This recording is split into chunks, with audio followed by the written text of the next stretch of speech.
beginning, in the quiet stretch before humanity learned to plant fields or carve stone, there was only stillness, no kingdoms, no cities, just a vast and indescribable emptiness that early people tried to understand with the only tools they had: memory, imagination, and the need to explain where everything began.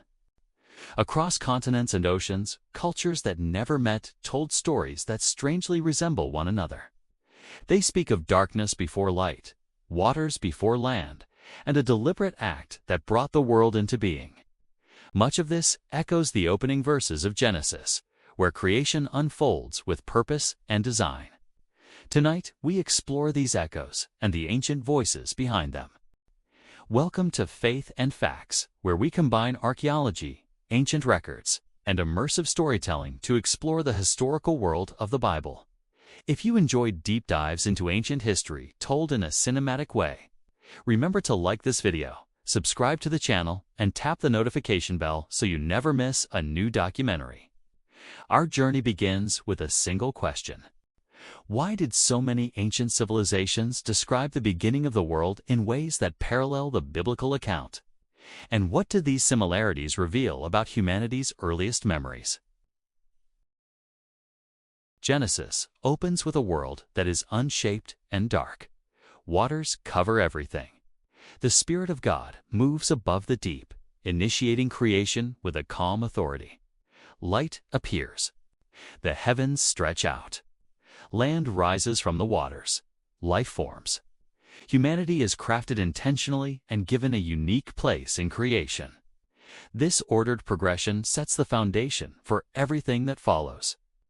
And while Genesis stands in its own category, the themes it presents appear in surprising places far beyond the ancient Near East. To see the world's earliest written accounts, we travel to Sumer around 3000 BC. The first cities rise along the fertile paths of the Euphrates. Clay tablets dry beneath the sun, storing the earliest known literature.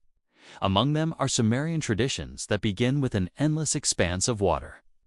Heaven and earth are fused in a single mass before they split apart. From this separation comes order, then land, then life. The similarities to Genesis revolve around the same building blocks: water, separation, structure, and a beginning shaped by intention rather than chance. Sumer stories do not mirror Genesis word for word, but they point to a shared ancient memory about the world's origins. This is the first of many parallels we encounter. Centuries later, the Babylonians shape their own understanding of the beginning in what we now call the Enuma Elish. This account describes a dark, watery chaos before creation takes form. It tells of a cosmic struggle involving gods locked in conflict. From the defeated waters of chaos, the world is formed. Genesis boldly diverges from this idea by removing divine battles and presenting a single creator who shapes the world peacefully. Yet the shared themes remain striking: the dark waters, the separation of realms, the formation of land, and the establishing of order. Some scholars see the differences as intentional, emphasizing the uniqueness of the biblical narrative. Others view the parallels as remnants of even older traditions that both cultures remembered in different ways. Either way, the connection is undeniable. From the primordial waters moving west into the desert, we reach ancient Egypt. Here, creation stories differ between cities, but nearly all begin with a dark and limitless ocean called Nun. From this watery abyss rises the first mound of land. From that mound emerges the first creator, who brings light into existence and shapes the world. Because Egypt's lifeblood was the Nile, the imagery of land emerging from water made profound sense to its people. Yet it also mirrors Genesis in its vision of a world that moves from watery disorder to ordered creation. Despite Egypt's pantheon and symbolic layers, the familiar pattern continues: water first, then separation, then life. A skeptic might argue cultural borrowing. Mesopotamia and Egypt interacted for thousands of years. Trade flowed between them, ideas traveled with merchants and kings. But similarities become far more compelling when they appear in places untouched by ancient Near Eastern influence. Across the ocean in Mesoamerica, we encounter the Maya and their sacred book, the Popol Vuh. It begins with endless darkness and a silent, boundless sea. There are no stars, no land, no movement. Then the divine presence called the Heart of Sky speaks. By voice alone, creation unfolds, mountains emerge, the earth takes form, life begins. The resonance with Genesis is unmistakable. Creation by command, order emerging from water, and life shaped intentionally. Such parallels challenge the idea of coincidence. High in the Andes, the Inca remember a creator named Viracocha who rises from a dark, mysterious lake before shaping the world. He brings forth light. He divides sky from earth. He forms humanity from the dust of the ground. He teaches morality, order, and structure. His story was passed orally long before being written by outsiders, and yet its motifs echo familiar themes: water, darkness, division, and purposeful creation. Across Africa, creation traditions vary widely, but many center on a supreme being who creates through speech. Among the Dogon of Mali, the universe begins in silence and darkness until the divine word breaks forth and shapes everything.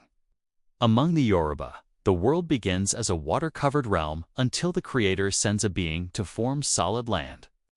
Among Cushitic groups in East Africa, the world emerges from darkness when the Creator separates earth and sky. These stories differ in symbolism and worldview, but the underlying themes, darkness, water, speech, separation, repeat with remarkable consistency. Ancient India's earliest texts describe the beginning as a formless, dark ocean. From this ocean arises a cosmic seed known as the Hiranyagarbha, the first light and the source of creation. While later, Hindu cosmology becomes complex and cyclical. The earliest imagery still aligns with the broader pattern: water first, then light, then structure. The echoes are subtle, but they remain meaningful. Early Chinese accounts describe the beginning as a swirling void called Hun Dun. There is darkness. There is no form or separation. Eventually, clarity rises upward to become heaven. Heavier elements settle downward to create the earth. This separation of heaven and earth reflects one of Genesis' earliest creative steps. The imagery differs, but the structure remains recognizable. Australia's Aboriginal cultures hold some of the oldest oral traditions on Earth. Many of these traditions describe a world of darkness and silence before creation awakens. There is no land at first, no light, no sky. Then movement begins. Light appears. The sky lifts away from the earth. A creative presence shapes mountains, rivers, and living creatures. These stories are deeply tied to landscape and identity, yet they still reflect the universal pattern of order emerging from a formless beginning. Across North America, several indigenous groups describe a world covered completely by water. The Creator moves above the deep. Land forms at the command or direction of this divine being. Some traditions describe a powerful wind sweeping across the waters, stirring the beginning of creation. This image closely resembles the Genesis description of the Spirit of God moving over the surface of the deep. Though details vary, the core pattern persists: water, movement, separation, and deliberate creation.